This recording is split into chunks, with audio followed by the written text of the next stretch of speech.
So there's one thing that I would argue is more important for a man to have than most other things, and it's something that you should never compromise on, whether that's for your friends, family, or for a woman, and that's respect. You should never lose the respect of others for who you are as a person, and you should absolutely not lose your self respect, the respect you have for yourself. Often they go hand in hand.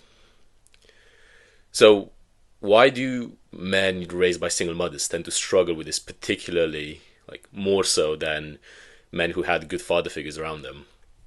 And from my own experience of being raised by a single mom, I think it's to do with firstly, you're you're conditioned to seek validation. You want your mother's approval. You want her to say that you did well, and therefore you start to be fearful of stepping on people's toes and offending someone. And what that translates to is you often don't express your true opinions on topics, or you change your mind about something just to appease the people you're with. And that leads to them not really taking you seriously because they see that you're just a person who keeps changing his mind and you don't really stand firm on any stance that you have. And it's hard to respect someone like that. It also comes from you having this scarcity that and lack of confidence where you think that you need to fit in order to feel validated because you're not confident in your own person, in your own value. And so once again you end up just doing bending over backwards for people, going the extra mile to help someone, trying to add value, and you come across as a pushover. And if you may have experienced this, people don't really take you seriously, they kind of take you for granted. And certainly with women, it's an absolute attraction killer. They're just treating you much worse than the guy who isn't nearly as considerate as you are.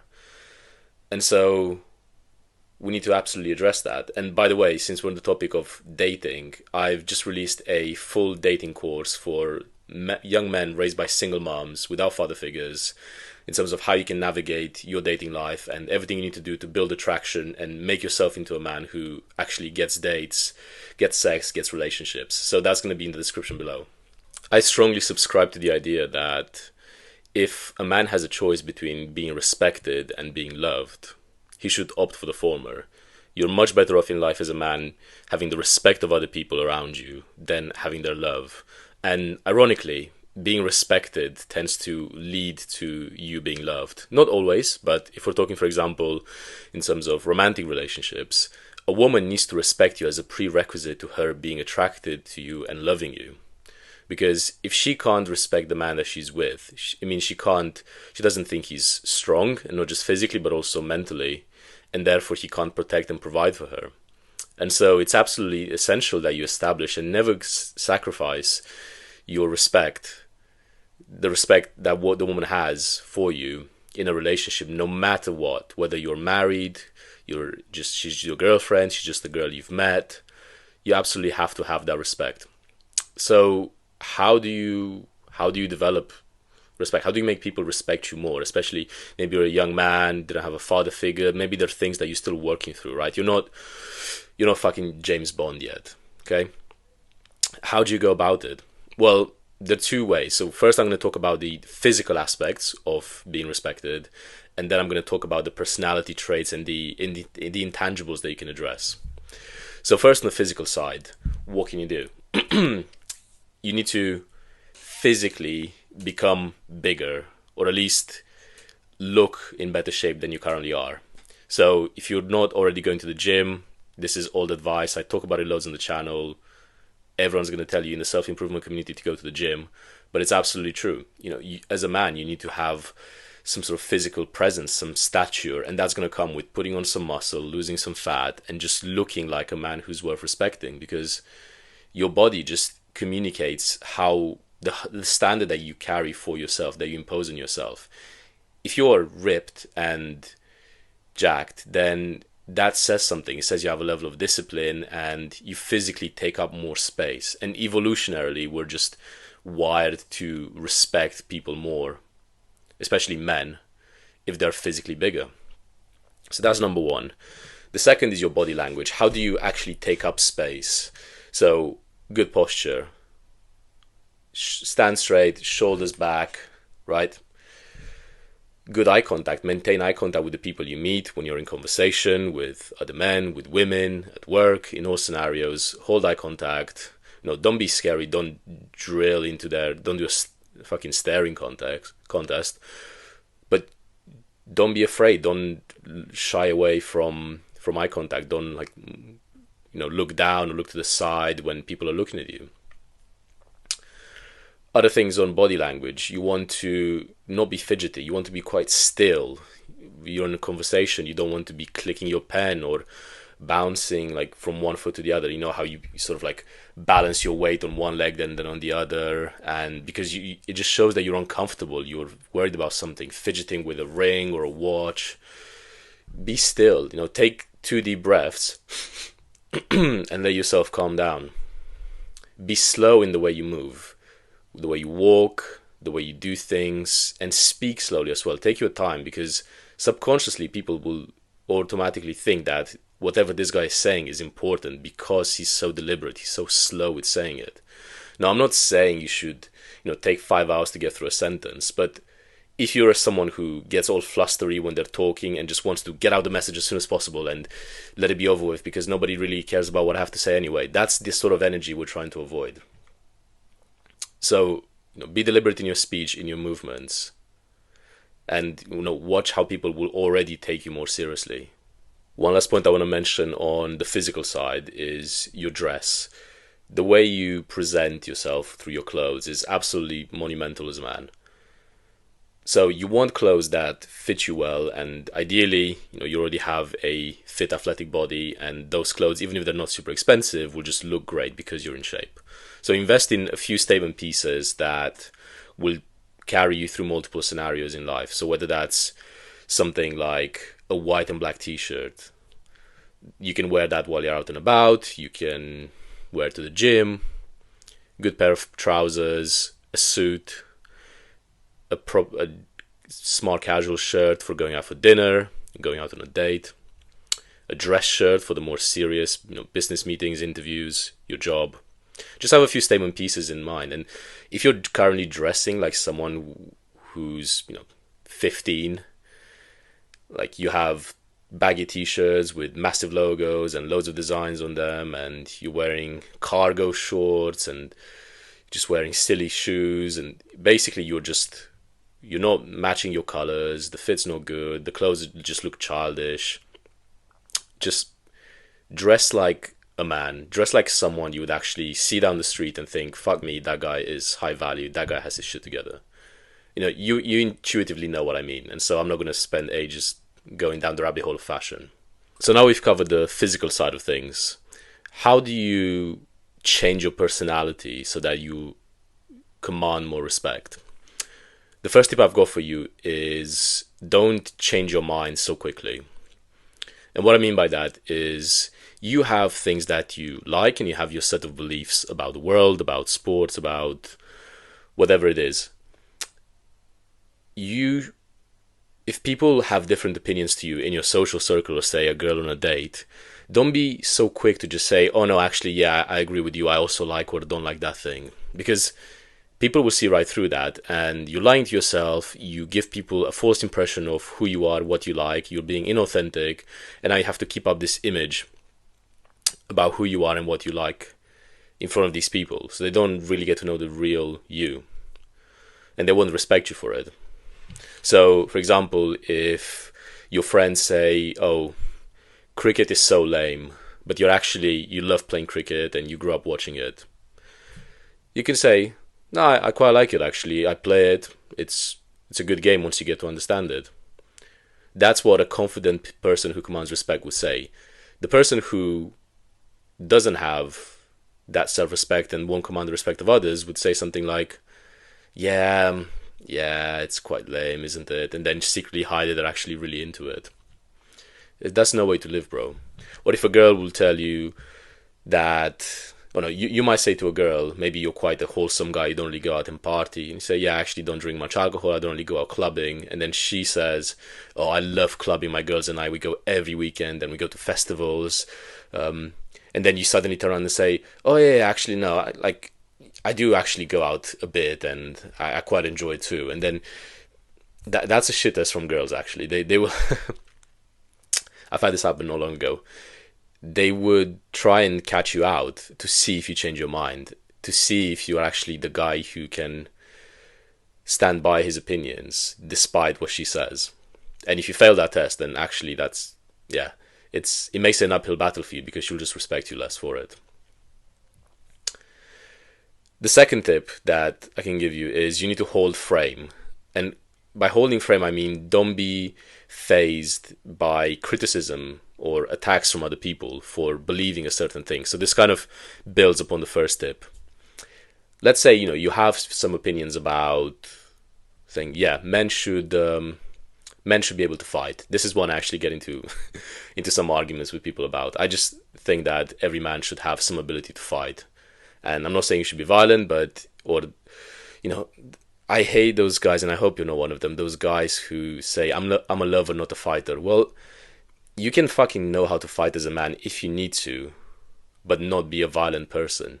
That's perfectly fine. It doesn't give you an out to not pick up a pair of gloves and do some sparring. So, yeah, get in the ring, do some rounds. So, you might say to someone, yeah, I think every man should be able to fight. It's important. And then people will say, no, it's such a peaceful society now, there's no need, we're not in the wilderness anymore, and you're just inciting violence. And maybe a girl will accuse you of, why are you so aggressive? And guys will say, oh, I'm a lover, not a fighter. I will keep shitting on that phrase.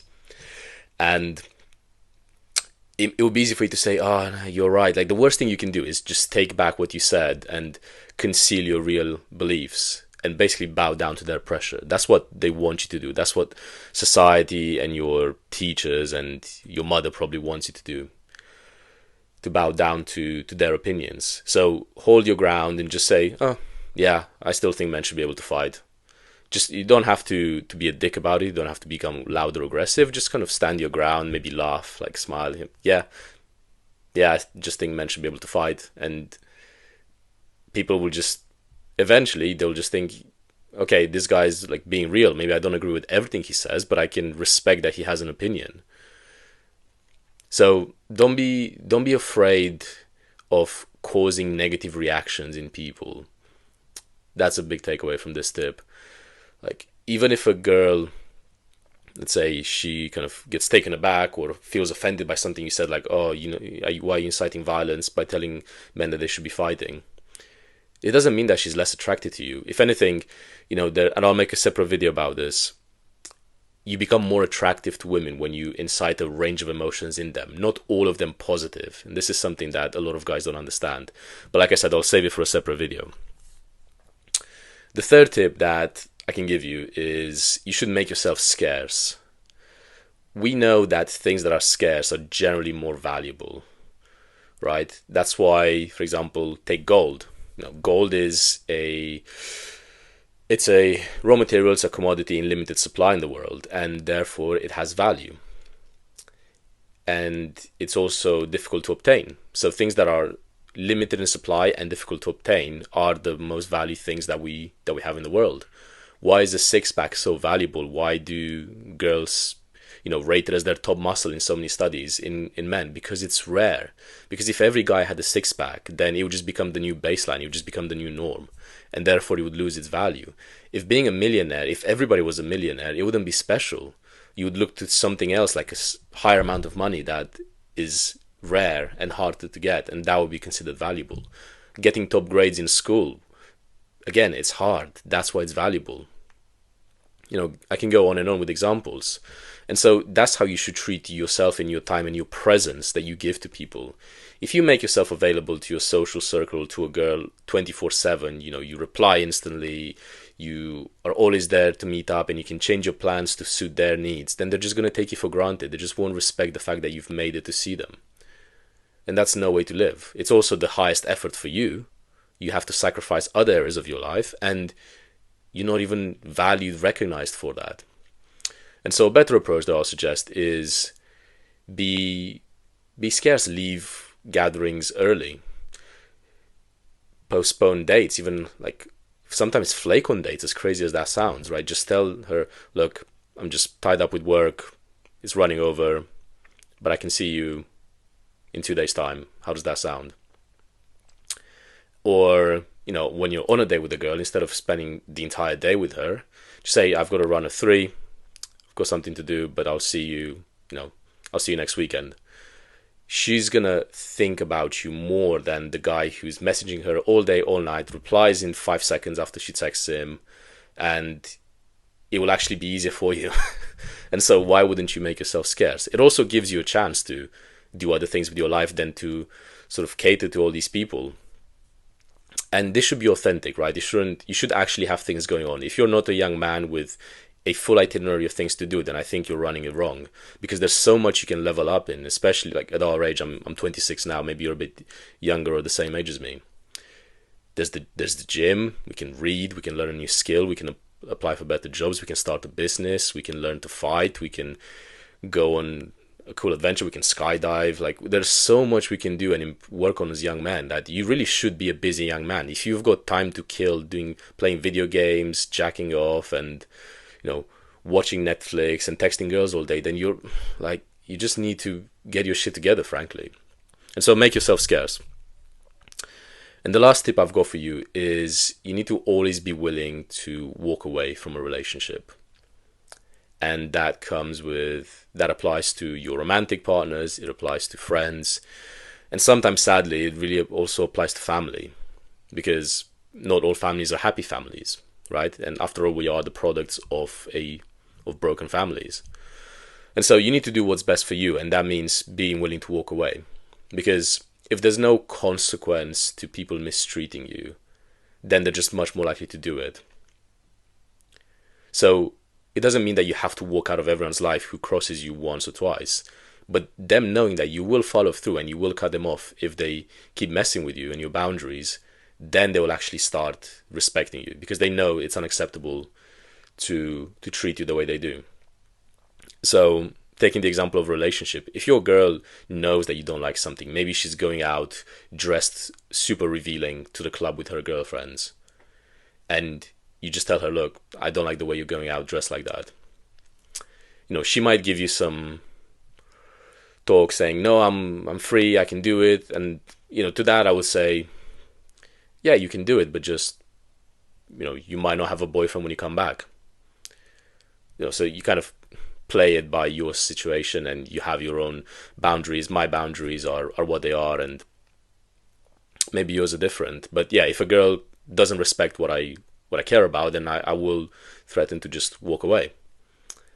And so that's when people will make a decision. Do they want to keep you in their life and stop fucking with you, or do they really don't care? And if they don't care and they cross your boundary anyway, then were they really worth having you in your life in the first place? And so always be willing to walk away, no matter how tough it is. Even if you really don't want to let go of that girl, if you genuinely love her, I'm still the best play for you. If you ever hope to keep your head up and have self-respect and have the prospect of her coming back to you and still being attracted to you, you need to walk away if your boundaries are crossed. Because that's when she'll remember, think, oh, we broke up, but I respect him. Like, he did what he said he would. He walked away and he hasn't texted me back. It will make her go fucking crazy. And she's much more likely to respect you than you sticking around, making a compromise, saying, no, it's okay, baby, and just accepting shit from her, only for her to break up with you a few months later. And now you've got no self-respect, and guess what? She doesn't respect you, and there's no chance of her coming back. So I know which one I'd rather choose. So that wraps her up. We've talked about the physical and non-physical aspects of how to get more respect as a young man.